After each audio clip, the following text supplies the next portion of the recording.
जहां एक तरफ प्रदर्शन हुआ खामनेई के लिए, ईरान के लिए, तो वहीं उत्तर प्रदेश के संभल में इसे लेकर एक बयान दिया गया जिस पर अब बवाल खड़ा हो गया है। ये बयान संभल के सीईओ ने दिया जिन्होंने ईरान समर्थकों को ईरान तक जाने के लिए कह दिया और साथ ही ये भी कहा कि ऐसे प्रदर्शनों से माहौल बिगाड़ा तो फिर इलाज किया जाएगा। अब इस बयान का कड़ा विरोध हो रहा है। बहुत सारे लोगों को ना उनको खुजली इस बात की मच हो तो जहाज में बैठ जाओ और चले जाओ और जाओ लड़ो ईरान की तरफ। अपने देश में कानून व्यवस्था पर कोई असर पड़ेगा तो हम फिर इलाज करेंगे बहुत बढ़िया वाला। हाय हाय साहब, ईरान को मार डाला, ईरान को मार डाला। यूपी में जहां दंगा फसाद किया, माहौल बिगाड़ा तो इलाज ऐसा होगा कि पुश्ते याद रखती हैं। उसी यूपी में योगी फोर्स का एक ऐसा बयान आया जिसने बता दिया कि मामला नेशनल हो या इंटरनेशनल, दंगा गैंग का कोई प्रोपेगेंडा यहां नहीं चलने वाला। झगड़ा तो हो रहा है ईरान के। अलविदा नमाज के मौके पर पीस कमेटी को ये याद दिलाते ये हैं संभल के सीईओ कुलदीप सिंह, जिन्होंने बता दिया कि चाहे ईद हो या फिर अलविदा नमाज, अगर ईरान इजराइल युद्ध के बहाने लोग सड़कों पर आए, माहौल खराब करना चाहा तो इलाज वही होगा जो होता आया है। और साथ ही ये भी कह डाला कि जिसे ईरान से हमदर्दी है वो ईरान चला जाए।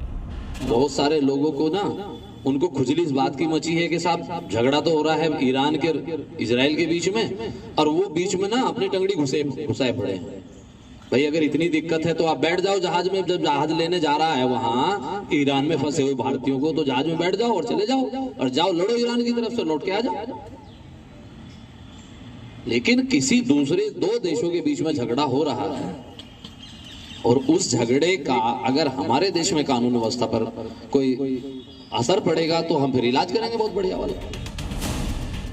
यानी योगी फोर्स के सिंघम ने साफ कर दिया कि ईरान के नाम पर किसी तरह का माहौल बिगाड़ने वाला प्रदर्शन नहीं चलेगा। 10 आदमी खड़े होकर छाती पीट रहे हैं, हाय हाय हाय साहब ईरान को मार डाला, ईरान को मार डाला। अरे भाई इतना वो है तो चले जाओ ईरान, इसको जाना। लेकिन ये चीजें बिल्कुल हम बर्दाश्त यहाँ नहीं करेंगे। पुलिस पर वहां तक इलाज करती है कि जहाँ वो पोस्टर छपते हैं ना, जहाँ वो स्लोगन लिखे जाते हैं, फिर उन तक का इलाज होता है। संभल के सीईओ का बयान आया तो इस पर विवाद भी हो गया। वीडियो सोशल मीडिया पर वायरल है तो अब इसका विरोध भी शुरू हो गया। भाई साहब आप कौन होते हैं? आप रील बनाएंगे, क्या करेंगे? आप बहुत करेंगे, आप जेल भेज देंगे।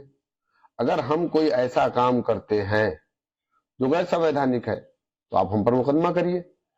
आप हमको धमकी दे रहे, सबसे पहला मुकदमा तो आपके ऊपर होना चाहिए। हमें अपने रहबर का पक्ष रखना, वो उनका पक्ष है, वो जो बोल रहे हैं वो बोले, ये हमारा पक्ष है। वो अपनी जुबान से कुछ भी बोल सकते हैं। जो ईरान की फिक्र कर रहे हैं वो ईरान चले जाए और जो लोग इजराइल का समर्थन कर रहे हैं उनको इजराइल भी जाना चाहिए, ताकि वो भी जो है ना इस चीज के बारे में थोड़ा समझें और इस चीज को मतलब लें। योगी फोर्स ने वार्निंग दी तो अगर ग्राउंड पर भी दिखा। अलविदा नमाज के मौके पर संभल में कड़ी पुलिस व्यवस्था की गई है। जामा मस्जिद इलाके में चप्पे चप्पे पर पुलिस के आरएएफ और पीएसी जवान तैनात किए गए हैं। ड्रोन कैमरे से इलाके की निगरानी की जा रही है। 19 मजिस्ट्रेट तैनात किए गए हैं। मुरादाबाद, अलीगढ़, मेरठ, कानपुर और लखनऊ जैसे संवेदनशील जिलों में अतिरिक्त सतर्कता बरती जा रही है, जिससे कि दंगा गैंग का कोई मंसूबा कामयाब न होने पाए। ब्यूरो रिपोर्ट, जी मीडिया।